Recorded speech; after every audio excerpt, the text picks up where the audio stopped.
Hello friends, welcome to day trader Telugu and good evening. Sensex 335 points drop అయి 60,507 దగ్గర close అయితే, Nifty 89 points drop అయి 17,765 దగ్గర క్లోజ్ అయింది. వెరస్ బ్యాంక్ నిఫ్టీ 125 పాయింట్స్ డ్రాప్ అయి 41,375 దగ్గర క్లోజ్ అయింది. అండ్ ఫ్రెండ్స్, వీడియో స్టార్ట్ చేసే ముందు మీ అందరితో ఒక హ్యాపీ థింగ్ ఆర్ ఒక ఇంపార్టెంట్ థింగ్ షేర్ చేయాలనుకుంటున్నాను. ఎంటైర్ ఇండియా రిలేటెడ్ గా ఉంటున్న ఫైనాన్షియల్ ఛానల్స్ ఏవైతే యూట్యూబ్ ఛానల్స్ ఉన్నాయో, వాళ్ళు పోస్ట్ చేసిన కంటెంట్ ఆధారంగా యూట్యూబ్ ఛానల్స్ ఒక ర్యాంకింగ్ లో మన ఛానల్ కి 4th పొజిషన్ ని డేటా బీయింగ్స్ అనే ఒక సర్వే సంస్థ ఇవ్వడం జరిగింది. అండ్ ఇది ఎందుకు మాకు సంబంధించి అంత ఇంపార్టెంట్ అంటే, యాజ్ ఎ 2 బ్రదర్స్ మేము ఒక నార్మల్ గా ఒక చిన్న ఊర్లో ఉంటూ ఎటువంటి big connections or big contacts, ఎటువంటి కొలాబరేషన్స్ ఏవీ చేయకుండా మా ఓన్ గా మాకు తెలిసిన కంటెంట్ ని మేము చెప్తూ ఈ పొజిషన్ కి, ఈ స్థాయికి వస్తామని మేము పర్సనలీ అనుకోలేదు. ఈవెన్ ఆ థాట్ కూడా లేదు. మేము ఈ పొజిషన్ లో ఉన్నాం, ఇలా ఒక 4th పొజిషన్ లో మేము నిలబడ్డామంటే అది మేము మా ఇండివిజువల్ గా నిలబడింది కాదు, మేము వచ్చింది కాదు. మీరు మా పక్కనే ఉంటూ చేస్తున్న ప్రతి కంటెంట్ అండ్ పెడుతున్న ప్రతి ఎఫర్ట్స్ ని ఎంకరేజ్ చేస్తూ మాతో కలిసి ఇలా ట్రావెల్ చేస్తున్నందుకు ప్రతి ఒక్కరికి కూడా థ్యాంక్ యూ సో మచ్. ఈ ర్యాంకింగ్స్, ఈ నెంబర్స్ కాదు, ఇక నుంచి ఫర్దర్ గా మేము పెడుతున్న efforts me day to day life లో మీకు వాల్యూని యాడ్ చేస్తూ మిమ్మల్ని కూడా ఫర్దర్ గా ఇంప్రూవ్ చేయాలని ఇప్పటి వరకు ఎలాంటి ఎఫర్ట్స్ అయితే పెడుతూ వచ్చామో, ఇక ఫర్దర్ గా కూడా అంతకంటే మించిన ఎఫర్ట్స్ ని పెడుతూ మీకు వాల్యూ యాడ్ చేసే ఒక మైండ్ సెట్ తో ఈ ఛానల్ గ్రో అవుతుందని మీకు మాట ఇస్తున్నాను. ఇక మన వీడియోని స్టార్ట్ చేద్దాం ఫ్రెండ్స్. ఇవాల్టి మార్కెట్ ఒక activity opening gap down and అక్కడి నుంచి కూడా ఫర్దర్ గా స్లైడ్ అవుతూ నెక్స్ట్ అంతా కూడా మార్కెట్ ఒక రేంజ్ బౌండ్నెస్ ని మెయింటైన్ చేసింది. కేవలం నిఫ్టీయే కాదు, బ్యాంక్ నిఫ్టీలో కూడా సిమిలర్ యాక్టివిటీ మనకు కనిపిస్తుంది. ఓపెనింగ్ తర్వాత మార్కెట్ లో ఉంటున్న యాక్టివిటీ సెల్ ఆఫ్ అయిన తర్వాత complete range boundness from nearly 11 o'clock నుంచి మోస్ట్లీ మెజారిటీగా మార్కెట్ రేంజ్ బౌండ్నెస్ ని మెయింటైన్ చేసింది. ఎస్, బ్యాంక్ నిఫ్టీలో 2 o'clock అరౌండ్ ఒక స్పైక్ కనిపిస్తున్నా in most of the session average గా చూసుకుంటే 11 o'clock నుంచి ఎండింగ్ వరకు మార్కెట్ లో ఒక big volatile move, recent times లో ఉంటున్న వోల్టైల్ మూవ్ మనకి లేదు. ఇక international and even global markets గురించి మాట్లాడుకుందాం. ఏషియన్ మార్కెట్స్ వీక్ గానే ఉన్నాయి అండ్ ఫ్రైడే యుఎస్ మార్కెట్స్ కూడా రెడ్ లోనే ఉన్నాయి. ఫ్రెండ్స్, ఫ్రైడే మనకి ఇంపార్టెంట్ అప్డేట్ వచ్చింది. US jobs data, monthly jobs data.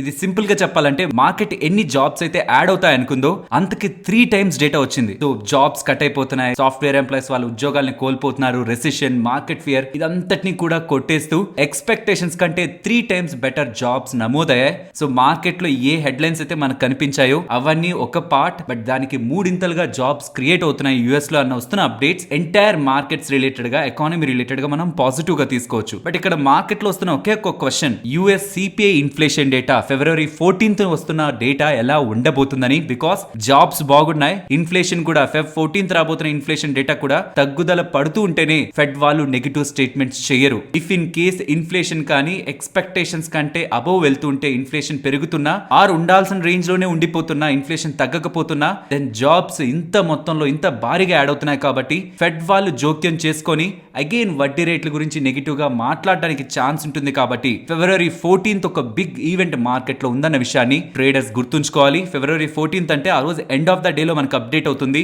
Next trading session లో మనకు ఇంపాక్ట్ ఉంటుంది. సో నెక్స్ట్ కమింగ్ డేస్ లో బిగ్ ఈవెంట్ Feb 14th రాబోతుంది. Feb 14th over night positions carry చేసిన వాళ్ళు ఇది గమనించాలి. సో జాబ్స్ డేటా బాగుంది మీన్స్ ఎకానమీ బాగుంటున్నట్టు. సో ఇన్ఫ్లేషన్ కూడా దానికి తగ్గట్టే ఉంటుంటే ఫెడ్ వాళ్ళు ఎక్కువగా డిస్కషన్ చేయరు, నెగిటివ్ డిస్కషన్ చేయరు. ఇఫ్ ఇన్ఫ్లేషన్ కాకపోతుంటే, ఎక్స్పెక్టేషన్స్ కంటే ఓవర్ గా ఉంటుంటే వాళ్ళు నెగిటివ్ స్టేట్మెంట్స్ చేస్తారు. కాబట్టి అది మార్కెట్ లో అన్సర్టనిటీని నెలకొల్పుతుంది. అండ్ ఓవరాల్ ఎఫ్ఐఎస్ ఒక సెల్లింగ్ యాక్టివిటీ కొనసాగుతూనే ఉంది. And currently FIs shorts nearly 81% దగ్గరగా సిస్టమ్ లో మెయింటైన్ చేస్తున్నారు. సో రీసెంట్ టైమ్స్ లో కొంత రికవరీ మార్కెట్ లోకి వస్తున్నా వాళ్ళు short side majority of positions ని బిల్డ్ చేశారు. సో అప్కమింగ్ టైమ్స్ లో మార్కెట్ ఇదే రేంజ్ లో ఉంటూ షార్ట్ కవరింగ్ అని కనిపించేస్తుంది అనుకోండి, మీన్స్ షార్ట్స్ పెద్దగానే కవర్ అయిపోతున్నాయి బట్ మార్కెట్ అప్ సైడ్ కి మూవ్ అవ్వట్లేదన్న ఈ అబ్జర్వేషన్ ని మనం మార్కెట్ రిలేటెడ్ గా నెగిటివ్ గా తీసుకోవాల్సి ఉంటుంది. బికాస్ మార్కెట్ లో షార్ట్స్ ఉన్నాయి, అవి కవర్ అవుతున్నాయంటే మార్కెట్ ఒక బిగ్ వే లో అప్ సైడ్ కి మూవ్ అవ్వాలి. అలా కాకుండా మార్కెట్ రేంజ్ బౌండ్ గా ఉంటూ షార్ట్స్ కవర్ అయిపోతున్నాయి, సిస్టమ్ అగైన్ బ్యాలెన్స్ అయిపోతుందంటే ఇంకా ఫర్దర్ గా షార్ట్ చేయడానికి మార్కెట్ లో స్కోప్ పెరుగుతుంది. కాబట్టి shorts out of the range like 80% above వెళ్తున్నప్పుడు మార్కెట్ లో వచ్చే షార్ట్ కవరింగ్ తో మార్కెట్ లో ప్రైస్ యాక్షన్ కూడా సపోర్ట్ చేస్తున్నప్పుడే ఆ వస్తున్న షార్ట్ కవరింగ్ ని మార్కెట్ రిలేటెడ్ గా మనం పాజిటివ్ గా చూడాలి. ఆర్ మార్కెట్ రేంజ్ బౌండ్ లో ఉన్నప్పుడే షార్ట్ కవరింగ్ జరిగిపోతూ ఇప్పుడు ఉంటున్న 81% కాస్త 75, 70, 63, 60% వచ్చేస్తూ మార్కెట్ ఇక్కడే 17,700 to 17,900 ఇదే రేంజ్ లో ఉండిపోయింది అనుకోండి, దెన్ ఫర్దర్ గా అక్కడి నుంచి కూడా షార్ట్స్ క్రియేట్ అయ్యి మార్కెట్ ఫాల్ కి స్కోప్ పెరుగుతుంది. కానీ ఈవెన్ అప్పుడు ఏ పాజిటివ్ అప్డేట్ వస్తున్నా షార్ట్స్ కవర్ అవ్వడానికి అక్కడ సిస్టమ్ లో పెద్దగా షార్ట్స్ కూడా ఉండవు. కాబట్టి ఇలా ఎక్స్ట్రీమ్ షార్ట్ పొజిషన్స్ ఉంటున్నప్పుడు డే టు డే బేసిస్ లో ఈ రేంజ్ బౌండ్నెస్ ని మెయింటైన్ చేస్తున్నప్పుడు షార్ట్ కవరింగ్ కూడా మార్కెట్ లో జరగకూడదు. ఈ షార్ట్స్ ఇలాగే మెయింటైన్ అవుతూ వచ్చే పాజిటివ్ అప్డేట్ తో తో సడన్ గా మార్కెట్ రివర్సల్ ర్యాలీ అవుతుంది కదా, ఆ పాయింట్ లోనే షార్ట్స్ కవర్ అవ్వాల్సి ఉంటుంది. కాబట్టి ఈ షార్ట్స్ డేటా కూడా మార్కెట్ రేంజ్ బౌండ్ లో ఉన్నప్పుడు ఎలా మూవ్ అవుతుంది అనేది కూడా ఆప్షన్ ట్రేడర్స్ గమనించాల్సి ఉంటుంది. ఫ్రెండ్స్, ఇలా వీడియోస్ రిలేటెడ్ గా మేము పెడుతున్న ఎఫర్ట్స్ మీకు వాల్యుబుల్ గా అనిపిస్తూ ఉంటే మన వీడియోని తప్పకుండా లైక్ చేస్తూ పెడుతున్న ఎఫర్ట్స్ ని ఎంకరేజ్ చేయడానికి ప్రయత్నించండి. ఫస్ట్ అదానీ గ్రూప్ స్టాక్స్ గురించి మాట్లాడుకుందాం. Again last Friday market closing నుంచి ఇవాల్టి ట్రేడింగ్ సెషన్ లోపు ఇంకొన్ని అదానీ రిలేటెడ్ గా అప్డేట్స్ కనిపిస్తూ ఉన్నాయి. అందులో సెబీ రిలేటెడ్ గా ఉంటున్న అప్డేట్ ఈవెన్ అదానీ రిలేటెడ్ గానే కాదు, వేరియస్ స్టాక్స్ వేటిలో అయితే ఎఫ్పిఎస్ ఫారెన్ పోర్ట్ఫోలియో ఇన్వెస్టర్స్ ఒక పెట్టుబడులు ఉంటాయో వాటి రిలేటెడ్ గా ఒక కీ అప్డేట్ లా కనిపిస్తుంది. అన్నిటికంటే ఫస్ట్ అదానీ రిలేటెడ్ గా వాల్యుయేషన్స్ గురించి మాట్లాడుతూ, యూజువల్ గా వాల్యుయేషన్స్ అనగానే అంటే స్టాక్ మార్కెట్ రిలేటెడ్ గా మనకు వినిపించని అశ్వత్ దామోదరన్ జొమాటో రిలేటెడ్ గా ఐపీఓ అప్పుడు కూడా తను ఉంటున్న వాల్యుయేషన్స్ ప్రకారం జొమాటో స్టాక్ రిలేటెడ్ గా వాల్యుయేషన్ నేను చూస్తున్నాను, దాని ప్రకారం స్టాక్ ప్రైస్ ఇది కరెక్ట్ అని తను చెప్పారు. అండ్ తను చెప్పిన దానికంటే కూడా ఒక వోల్టైల్ కండిషన్ లో అదానీ స్టాక్ దానికంటే బిలో ఫాల్ అయింది. ఇప్పుడు తను అగైన్ అదానీ స్టాక్స్ గురించి మాట్లాడుతూ హిండెన్బర్గ్ వాళ్ళ ఆరోపణల్ని వేటిల్ని కన్సిడరేషన్ లోకి తీసుకోకుండా కేవలం వీళ్ళ బిజినెస్ నే కన్సిడరేషన్ లోకి తీసుకుంటే 945 రూపీస్ పర్ షేర్ లో అదానీ ఎంటర్ప్రైజెస్ ని వాల్యూ చేస్తున్నట్లు తన అప్డేట్ చేశారు. ఇంకొకటి సెబీ వాళ్ళు ఒక ఫార్మల్ అప్డేట్ ఇచ్చారు. ఒక బిగ్ కంపెనీ రిలేటెడ్ గా గ్రూప్ ఆఫ్ స్టాక్స్ రిలేటెడ్ గా వోల్టాలిటీ ఉంది కదా, అలాంటి వోల్టాలిటీని ఎదుర్కోవడానికి ఒక వెల్ మేనేజ్డ్ సిస్టమ్ ని సర్వేలెన్స్ ని మేము ప్లేస్ చేసాం. అప్కమింగ్ టైమ్స్ లో వస్తున్న అలాంటి వోల్టాలిటీని మేనేజ్ చేయగలమని సెబీ వాళ్ళు ఒక అప్డేట్ చేస్తుంటే ఇది అఫీషియల్ అప్డేట్. బట్ అన్అఫీషియల్ గా సెబీ వాళ్ళు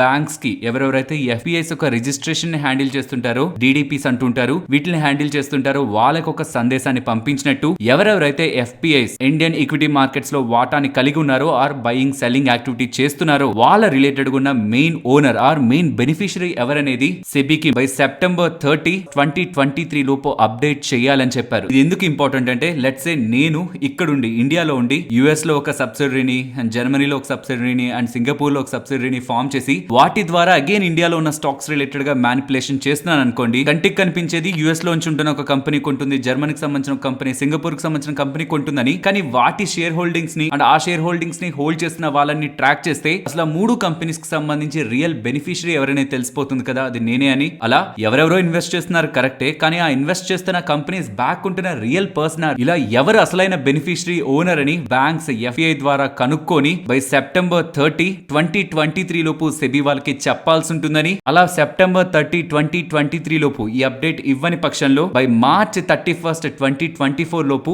ఏ ఎఫ్ఐస్ అయితే ఈ సమాచారాన్ని సెబీకి ఇవ్వలేదో వాళ్ళందరూ కూడా వాళ్ళు హోల్డ్ చేస్తున్న వాటాని సెల్ చేసి వాళ్ళ రిజిస్ట్రేషన్ ని సెబీకి సబ్మిట్ చేసి సరెండర్ చేసి వాళ్ళ రిజిస్ట్రేషన్ ని క్యాన్సిల్ చేసుకోవాల్సి ఉంటుందనేలా సెబీ వాళ్ళు అప్డేట్ చేయనున్నారనేలా మార్కెట్ లో స్పెక్యులేషన్ ఉంది. ఇది పెద్ద మొత్తంలో ఫారెన్ ఎంటిటీస్ ద్వారా, ఫారెన్ సబ్సిడరీస్ ద్వారా ఇండియన్ ఈక్విటీ మార్కెట్స్ ని మ్యానిపులేట్ చేయడం ఆర్ ఎక్కువగా ఇన్ఫ్లేట్ చేయడం చేస్తున్న వాళ్ళకి ఇది చెక్ పెడుతున్నట్లని సెబీ వాళ్ళు ఈ ప్రాసెస్ ని ఫాలో అవడానికి ప్రయత్నిస్తున్నారనేలా అప్డేట్స్ అయితే కనిపిస్తున్నాయి, కానీ ఇది అఫీషియల్ గా వస్తున్నది కాదు. ఇదిలా ఉంటే ఎస్ఎన్పి వాళ్ళు అదానీ రిలేటెడ్ గా కొన్ని business like Adani ports and Adani electricity related గా ప్రీవియస్ గా వాళ్ళు ఇచ్చిన రేటింగ్ ని స్టేబుల్ నుంచి నెగిటివ్ కి టర్న్ చేశారు. అండ్ స్టాండర్డ్ చార్టర్డ్ బ్యాంక్ వాళ్ళు ఇప్పటి వరకు అదానీ బాండ్స్ కి అగైనెస్ట్ గా వాళ్ళు ఇస్తున్న మనీని, డాలర్ డినామినేటెడ్ బాండ్స్ కి అగైనెస్ట్ గా ఇస్తున్న మనీని టెంపరీగా ఆపారనేలా అప్డేట్స్ కనిపిస్తున్నాయి. ప్రీవియస్ గా సిటీ గ్రూప్ వాళ్ళు అండ్ క్రెడిట్ సూస్ వాళ్ళు వీళ్ళిద్దరూ కూడా ఇదే ప్రాసెస్ ని ఫాలో అయ్యారు. అండ్ ఇప్పుడు వీళ్ళ తర్వాత స్టాండర్డ్ చార్టర్డ్ వాళ్ళు కూడా ఈ ప్రాసెస్ ని ఫాలో అవుతున్నారు. ఈ ప్రాసెస్ కారణంగా ఏమవుతుంది, ఇప్పటి వరకు అదానీ బాండ్స్ కి వాల్యూ ఉంది, మీరు మా దగ్గర ఇస్తే మేము డబ్బులు ఇస్తాం వాటిని తాకట్టు పెట్టుకోని చెప్పిన వాళ్ళు ఇప్పుడు వాటికి వాల్యూని మేము కన్సిడరేషన్ లోకి తీసుకోవట్లేదు. సో ఆ బాండ్స్ తీసుకొస్తే మేము డబ్బులు ఇవ్వమని చెప్తూ ఉండడం ఆ బాండ్స్ హోల్డ్ చేస్తున్న వాళ్ళని భయపెడుతుంది. కాబట్టి ఇది కూడా some sort of negative. But already previous గా సిటీ వాళ్ళు చెప్పినప్పుడు, క్రెడిట్ సూస్ వాళ్ళు చెప్పినప్పుడే స్టాక్స్ రియాక్ట్ అయ్యాయి. కాబట్టి ఇక ఫర్దర్ గా కూడా ఇంకెవరు చెప్తున్నా అన్లెస్ ఎంఎస్సిఏ వాళ్ళు వచ్చి వాళ్ళ వెయిటేజ్ ని తగ్గించుకుంటున్నాం, స్టాక్స్ ని సెల్ చేస్తున్నాం అనే ఒక బిగ్ అప్డేట్ ఇస్తే తప్పించి రిమైనింగ్ వాళ్ళు ఇలా డాలర్ డినామినేటెడ్ వాటికి మేము డబ్బులు ఇవ్వాలనుకోవట్లేదు, ప్లెజ్ తీసుకోవట్లేదు, లెండింగ్ ఇవ్వట్లేదు, ఈ స్టేట్మెంట్స్ తో పెద్దగా ఇంపాక్ట్ కనిపించదు. బికాస్ మార్కెట్ ఏ ఇష్యూకైనా 1 or 2 times బిగ్ వేలో రియాక్ట్ అవుతుంది, తర్వాత వస్తున్నప్పుడు రియాక్ట్ అవుతుంది. బట్ ప్రీవియస్ గా ఉంటున్న big way like 20%, 30% correction again multiple times ఒక సార్ట్ ఆఫ్ న్యూస్ అప్డేట్స్ కి మార్కెట్ రియాక్ట్ అవ్వదు. అండ్ అదానీ వాళ్ళు ఇస్తున్న అఫీషియల్ స్టేట్మెంట్ ఇదే యాక్చువల్లీ వాళ్ళ అదానీ స్టాక్స్ ని కొంత పాజిటివ్ గా మూవ్ చేసింది. వీళ్ళు చెప్తున్న దాని ప్రకారం Adani ports, Adani green and Adani transmission related గా ప్రమోటర్స్ క్రియేట్ చేసిన ప్లెడ్జ్ ని భారీ మొత్తంలో రిలీజ్ చేస్తున్నట్లు అప్డేట్ చేస్తున్నారు. కాబట్టి ఇవాళ సెషన్ లో అదానీ పోర్ట్స్ రిలేటెడ్ గా మనకి ఏ మూవ్ అయితే కనిపించిందో, బిగ్ మూవ్ కనిపించింది కదా, ఆల్మోస్ట్ 8.5% దగ్గరగా అప్ సైడ్ మూవ్ కనిపించింది కదా, దాని బ్యాక్ కూడా ఉంటున్న రీజన్ ఇదే. నియర్లీ 12% దగ్గరగా ప్రమోటర్ హోల్డింగ్ ప్లెడ్జ్ ని వీళ్ళు రిమూవ్ చేస్తూ ఉండడం, మీన్స్ రీపే చేసి ఆ డబ్బులు పే చేసి షేర్స్ ని రిలీజ్ చేస్తూ ఉండడం స్టాక్స్ రిలేటెడ్ గా వాళ్ళ సెంటిమెంట్ పాజిటివ్ గా టర్న్ అయింది. ఇవి అదానీ రిలేటెడ్ గా ఉంటున్న అన్ని అప్డేట్స్. ఇందులో మెయిన్ గా ఇంకా నేను గమనిస్తున్నదే సెబీ రిలేటెడ్ ఉన్న అప్డేట్. ఎఫ్పిఐస్ రిజిస్ట్రేషన్ వాళ్ళ బ్యాక్ ఉంటున్న రియల్ పర్సన్ ఎవరు, ఆ రియల్ బెనిఫిషరీ ఎవరు, అది సెప్టెంబర్ 30, 2023 లోపు అప్డేట్ చేయాలన్నారు. అలా చేయలేని పక్షంలో మార్చ్ 31, 2024 లోపు వాళ్ళ దగ్గర ఉన్న వాటానంతా స్లోగా మార్కెట్ లో సెల్ చేసి వాళ్ళు ఎగ్జిట్ అవ్వాలని చెప్పారు. ఇది నిజంగా అఫీషియల్ గా సెబీ వాళ్ళు తీసుకుంటుంటే, ఈ డెసిషన్ తీసుకుంటుంటే మాత్రం దాని ఎఫ్పిఐస్ రిలేటెడ్ గా ఒక బిగ్ అప్డేట్ అవుతుంది సెబీ వాళ్ళ దగ్గర నుంచి. Next important thing, Vodafone idea intraday sessions లో 20% అబౌవ్ మూవ్ అయింది and Indus towers intraday sessions లో 14% దగ్గరగా మూవ్ అయింది కదా. ఇక 2 థింగ్స్ ఉన్నాయి. ఫస్ట్ థింగ్, ఇంతలా మూవ్ అయిందంటే దాని బ్యాక్ ఏదో పాజిటివ్ ఉండాలి. ఆ పాజిటివ్ ఏంటి? సెకండ్ ది, రీసెంట్ టైమ్స్ లో ఇంతలా కరెక్ట్ అయిన తర్వాత ఇలా అప్ సైడ్ కి ఉందంటే ఇది టర్న్ అరౌండ్ లో చూడాలా. బికాస్ చాలా హై లెవెల్స్ నుంచి స్టాక్ ఫాల్ అయింది. ఇక్కడ నుంచి టర్న్ అరౌండ్ అవుతుంటే మంచి గెయిన్స్ వస్తాయి. ఇక్కడ బై చేయడం కరెక్ట్ అనే క్వశ్చన్స్ వస్తున్నాయి. ఈ రెండింటిని ఆన్సర్ చేద్దాం. ఫస్ట్ థింగ్, ఎందుకు ఇంతలా పెరిగింది? ఫ్రెండ్స్, స్ట్రైట్ అవే మీకు న్యూస్ అప్డేట్స్ లో కనిపించేది, గవర్నమెంట్ ఆఫ్ ఇండియా వాళ్ళు ఏజీఆర్ డ్యూస్ ని ఈక్విటీలో మార్చుకున్నారని. In simple terms, Vodafone Idea వాళ్ళు కట్టాల్సిన 16,133 కోట్లని డబ్బుల రూపంలో కట్టాల్సిన అవసరం లేదు, మీ వోడాఫోన్ ఐడియాలో మాకు వాటాని ఇవ్వండి సరిపోతుందని. ఆ అప్పుని వాటా రూపంలో మార్చుకునేసరికి వోడాఫోన్ ఐడియా వాళ్ళకి అది ఒక వెసులుబాటులా ఉంది, స్టాక్ పెరిగిందనేలా అప్డేట్ వస్తుంది. ఫ్రెండ్స్, ఇది డైరెక్ట్ గా కనిపిస్తున్న న్యూస్ అప్డేట్. కానీ దీని బ్యాక్ ఉంటున్న థీమ్ ని అనాలిసిస్ చేసే ప్రయత్నం చేస్తే యాక్చువల్లీ గవర్నమెంట్ ఆఫ్ ఇండియా వాళ్ళు 1 year బ్యాకే ఎవరెవరైతే మాకు డబ్బులు కట్టాలో, ఏజీఆర్ డ్యూస్ కట్టాలో, మీరు మాకు డబ్బులైనా కట్టండి లేదంటే మీ కంపెనీలో మాకు వాటాని ఇవ్వండి అని అడిగినప్పుడు ఏ టెలికాం కంపెనీ కూడా యాక్సెప్ట్ చేయలేదు. కేవలం వోడాఫోన్ ఐడియా వాళ్ళు మాత్రం యాక్సెప్ట్ చేశారు. ఈవెన్ గవర్నమెంట్ ఆఫ్ ఇండియా వాళ్ళు అడిగారు అండ్ దానికి వోడాఫోన్ ఐడియా వాళ్ళు యాక్సెప్ట్ చేశారు. But still government of India వాళ్ళు దాన్ని అంగీకరించలేదు. మీన్స్ రియల్ గా దాన్ని ఎఫెక్టివ్ ప్లాన్ లోకి తీసుకువెళ్ళలేదు. ఈవెన్ వోడాఫోన్ ఐడియా వాళ్ళు అగ్రీ చేసిన తర్వాత కూడా గవర్నమెంట్ ఆఫ్ ఇండియా వాళ్ళ డ్యూస్ ని ఈక్విటీలోకి మార్చలేదు. ఇలా మార్చుకుపోతూ ఉండడం వోడాఫోన్ ఐడియా పై ఫర్దర్ గా సెల్లింగ్ ప్రెషర్ ని క్రియేట్ చేసింది. ఈవెన్ గవర్నమెంట్ వాళ్ళే వాళ్ళకి రావాల్సిన అప్పులు రిలేటెడ్ గా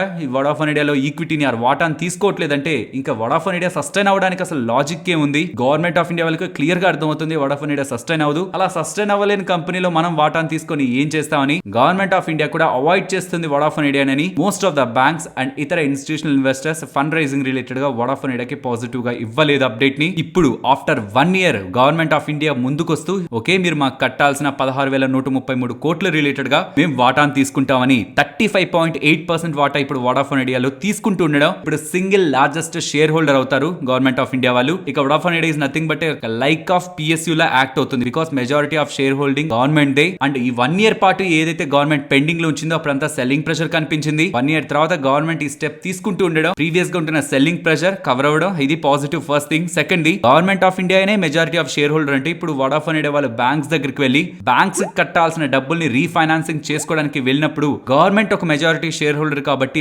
బ్యాంక్స్ ఆ రీఫైనాన్సింగ్ ని అగ్రీ చేస్తాయని ఒక ఎక్స్పెక్టేషన్ ఉంది. అండ్ ఈవెన్ వెండర్స్ కి కట్టాల్సిన డబ్బులు, ఇండస్ టవర్స్ వాళ్ళకి కట్టాల్సిన డబ్బులు రిలేటెడ్ గా బాండ్స్ ద్వారా డబ్బులు రేస్ చేయాలనుకుంటున్నారు వోడాఫోన్ ఐడియా వాళ్ళు. ఇప్పటి వరకు అంటే గవర్నమెంటే వాళ్ళకి రావాల్సిన డ్యూస్ ని ఈక్విటీలో కన్వర్ట్ చేసుకోలేదు. ఈవెన్ గవర్నమెంట్ అనౌన్స్ చేసిందానే గవర్నమెంట్ చేయలేదంటే మేము బాండ్స్ కొని ఏం చేస్తామని most of the institutional investors ఎవరు బాండ్స్ ని కొనడానికి ఇష్టపడలేదేమో. కానీ దీని తర్వాత త్రూ బాండ్స్ వీళ్ళు మనీ రేస్ చేసి వీళ్ళ వెండర్స్ కి, టవర్ కంపెనీస్ కి మనీని సెటిల్ చేయగలరని ఒక ఎక్స్పెక్టేషన్స్ ఉన్నాయి. బికాస్ సెప్టెంబర్ 2023 నాటికి వీళ్ళకి 9,600 crores దగ్గరగా కావాల్సి వస్తుంది వోడాఫోన్ ఐడియా వాళ్ళకి. సో ఇప్పుడు ఆ డబ్బుల్ని మొత్తాన్ని ఎయిదర్ బాండ్స్ ద్వారానే రేస్ చేయాలి, ఆర్ ఈక్విటీ ద్వారానే రేస్ చేయాలి, ఆర్ ప్రమోటర్స్ అయినా డబ్బులు పెట్టాలి. సో మార్కెట్ ఎక్స్పెక్ట్ చేసినది బాండ్స్ ద్వారా రేస్ చేస్తారు. అండ్ గవర్నమెంట్ ఒక స్టెప్ ముందుకు తీసుకుంది కాబట్టి మోస్ట్ పాసిబుల్ అప్కమింగ్ టైమ్స్ లో ప్రమోటర్స్ కూడా ముందుకు ఒక స్టెప్ వేసి ఈక్విటీ రిలేటెడ్ గా ఫండ్స్ ని ఇన్ఫ్యూజ్ చేస్తారని, ఆ ఒప్పందం ప్రకారమే మోస్ట్లీ గవర్నమెంట్ అలా ముందుకు స్టెప్ వేసుంటారని ఒక ఎక్స్పెక్టేషన్స్. ఇవన్నీ కూడా ఏంటంటే ఒక పాజిటివ్ అప్డేట్ బ్యాక్ ఎక్స్పెక్టేషన్స్ అనే పేరుతో మల్టిపుల్ పాజిటివ్ అప్డేట్స్ మార్కెట్ లోకి వస్తూ ఉండడం స్టాక్ ఇవాళ ఇంతలా గెయిన్ అయింది.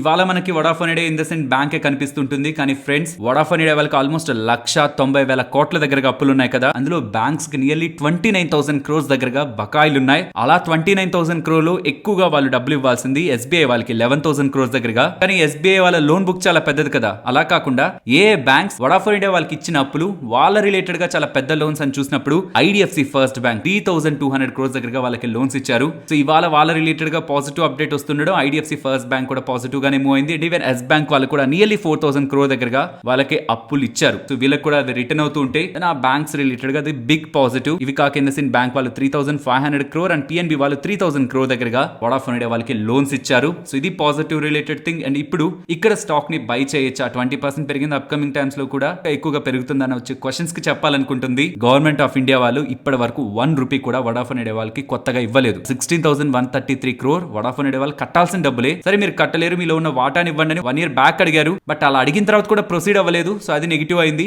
ఇప్పుడు ప్రొసీడ్ అవుతుండడం పాజిటివ్ అయింది. అంతే తప్పితే 1 రూపీ కూడా వోడాఫోన్ ఐడియా వాళ్ళకి రాలేదు. సెప్టెంబర్ 2023 లోపు వీళ్ళు 9,600 crores రైజ్ చేయాలి. ఎలా రైజ్ చేస్తారనేది ఇప్పటికీ సొల్యూషన్ లేదు. మార్కెట్ ఎక్స్పెక్ట్ చేస్తున్నది త్రూ బాండ్స్ ద్వారా రైజ్ చేస్తారు అండ్ ప్రమోటర్స్ వచ్చి డబ్బులు పెడతారని. మరి ఇది రియాలిటీలో జరుగుతుంటే మంచిదే, బట్ జరగకపోతుంటే ఏ గెయిన్ అయితే మనం చూస్తున్నామో ఆ గెయిన్ సస్టైన్ అవ్వడానికి స్కోప్ లేదు. బట్ ఒకటి మాత్రం నిజం, మార్కెట్ లో జియో వాళ్ళు అండ్ ఎయిర్టెల్ వాళ్ళు వీళ్ళిద్దరే ఉండిపోవాలని మాత్రం గవర్నమెంట్ ఎక్స్పెక్ట్ చేయట్లేదు. అలా చేస్తుంటే ఇప్పుడు వాళ్ళ ఈక్విటీని తీసుకోవాల్సిన రిక్వైర్మెంట్ లేదు. బికాస్ జియోపోలి అనేది పర్టికులర్ గా టెలికాం ఇండస్ట్రీలో గవర్నమెంట్ కే నెగిటివ్ కాబట్టి, బికాస్ వాళ్ళు టైం టు టైం స్పెక్ట్రమ్ ని ఆప్షన్ కి వేస్తూ భారీ మొత్తంలో డబ్బులు సంపాదిస్తే ఎంతమంది టెలికాం ప్లేయర్స్ ఉంటే అంత లాభం గవర్నమెంట్ ఆఫ్ ఇండియాకే ఉంటుంది. కాబట్టి ఒక టెలికాం ప్లేయర్ ని కోల్పోవడం గవర్నమెంట్ ఎప్పుడు ఇష్టపడదు. కాబట్టి వోడాఫోన్ ఐడియా వాళ్ళు ఉంటేనే గవర్నమెంట్ వాళ్ళు ఇన్ ఫ్యూచర్ మంచిగా లాభాలు సంపాదిస్తారని ఎక్స్పెక్టేషన్స్ తోనే వోడాఫోన్ ఐడియా నిలబెట్టాలని గవర్నమెంట్ చూస్తుందని ఈ స్టెప్ తీసుకుందని మార్కెట్ ఎక్స్పెక్ట్ చేస్తుంది. కాబట్టి స్టాక్ ఇవాళ పాజిటివ్ గా మూవ్ అయింది. బట్ అప్కమింగ్ టైమ్స్ లో వీళ్ళు కట్టాల్సిన డబ్బుల్ని వీళ్ళు ఎలా కడతారు, ప్రమోటర్స్ ముందుకు వస్తారా, బాండ్ మార్కెట్ నుంచి డబ్బులు రేస్ చేస్తారా,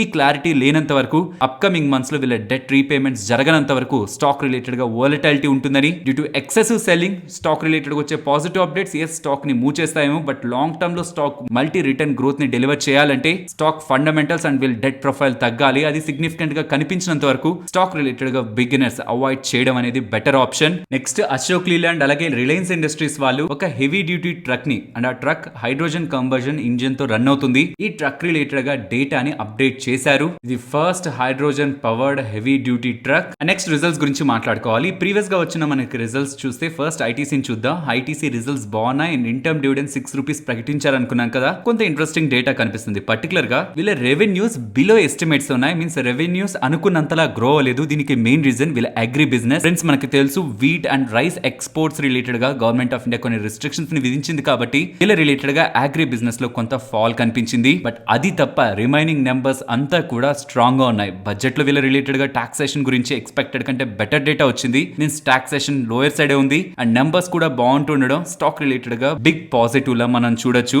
అండ్ వీళ్ళ ఎంటైర్ నెంబర్స్ లో సర్ప్రైజ్ చేసిన ఎలిమెంట్ వీళ్ళ సిగరెట్ వాల్యూమ్స్. మార్కెట్ ఎక్స్పెక్ట్ చేసింది 8 to 11% గ్రోత్ ఉంటుంది వాల్యూమ్స్ లని, బట్ వీళ్ళు 15 to 16% వాల్యూమ్ లో గ్రోత్ తీసుకొచ్చారు. ఇందాక అనుకున్నట్టు వీళ్ళ అన్ని సెగ్మెంట్స్ లో కల్లా వీక్ గా పర్ఫార్మ్ చేసింది అగ్రి సెగ్మెంట్. ఇది కాకుండా సిగరెట్ బిజినెస్ కానీ, ఎఫ్ఎంసీజీ బిజినెస్ కానీ, హోటల్ బిజినెస్ పర్టికులర్ గా సూపర్ గా పర్ఫార్మ్ చేసింది hotel business. So cigarette, FMCG, hotel, paper ఈ సెగ్మెంట్స్ అన్ని కూడా బెటర్ గా పర్ఫార్మ్ చేశాయి. ఎక్స్పెక్టెడ్ కంటే బెటర్ గా పర్ఫార్మ్ చేశాయి. అన్నిట్లోకి టాప్ లైన్ లో మార్జిన్స్ లో అండ్ ప్రాఫిటబిలిటీలో తీసుకొచ్చింది cigarettes and hotel business. And తర్వాత FMCG and paper business. And agri business weak అవడానికి రీజన్ స్టార్టింగ్ లోనే మాట్లాడుకుందాం. అవుట్ అండ్ అవుట్ నెంబర్స్ ఎక్స్ట్రాడినరీగా ఉన్నాయి అండ్ డివిడెండ్ ని కూడా 6 రూపీస్ పర్ షేర్ వీళ్ళు ప్రకటించారు. అండ్ దీనికి రికార్డ్ డేట్ February 15th అని అండ్ డివిడెండ్ March 3rd నుంచి 5th లోపు బ్యాంక్ అకౌంట్ లో క్రెడిట్ అవుతుందని ఐటీసీ వాళ్ళు అప్డేట్ చేస్తున్నారు. అండ్ టాటా పవర్ వాళ్ళ నెంబర్ కూడా బియాండ్ ఎస్టిమేట్స్ ఉన్నాయి. ఎంటైర్ డేటా మీకు ఇక్కడ స్క్రీన్ పైన కనిపిస్తుంటుంది. ఫ్రెండ్స్ వీళ్ళ నెంబర్స్ ఇంతలా పర్ఫార్మ్ చేయడానికి మీరు నెంబర్స్ కొంత మీన్స్ వీళ్ళు రిపోర్ట్ చేసిన ఎక్స్చేంజెస్ రిపోర్ట్ చేసిన డాక్యుమెంట్ లో క్లియర్ గా గమనిస్తే వీళ్ళ ఇండోనేషియన్ కోల్ బిజినెస్ ఎక్స్పెక్టేషన్స్ ని బీట్ చేస్తూ పర్ఫార్మ్ చేస్తుండడం, మీన్స్ వీళ్ళ ఇంటర్నేషనల్ కోల్ బిజినెస్ బెటర్ గా పర్ఫార్మ్ చేస్తుండడమే వీళ్ళ రెవెన్యూస్, మార్జిన్ అండ్ ప్రాఫిటబిలిటీకి